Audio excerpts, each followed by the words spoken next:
பேசுறேன் அத்தான். அவங்க கிட்ட. நீங்க கவலைப்படாதீங்க. ஷைலு இப்படி ஆறுதலாக பேசவும், அபினவுக்கு மனதில் நம்பிக்கை வந்தது. தேங்க்ஸ் ஷைலு. நிஜமாவே உன்கிட்ட பேசினதுக்கு அப்புறம் மனசு ஆறுதலா இருக்கு. என்று கண்களில் நன்றியுடன் சொன்னான் அபினவ். நான் பேசிட்டு உங்களுக்கு நல்ல செய்தியா சொல்றேன் அத்தான். என்று கூறி அங்கிருந்து கிளம்பினாள். மறுநாள் காலை அபினவ் தன் அறையில் அமர்ந்து தன் அலைபேசியில் வாட்ஸ்அப் செய்திகளை பார்த்து கொண்டிருந்தான். அப்போது அங்கு வந்தாள் லாவண்யா. அபினவ் தன்னை கவனிக்காததால் அவனை பயமுறுத்த நினைத்து பூனை நடை நடந்து அவன் அருகில் சென்று அத்தா என்று காதில் கத்தினாள்.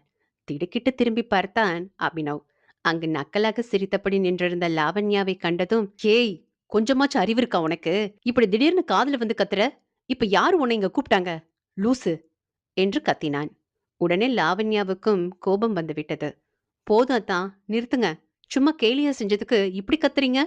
ஆமா, நீங்க உங்க மனசுல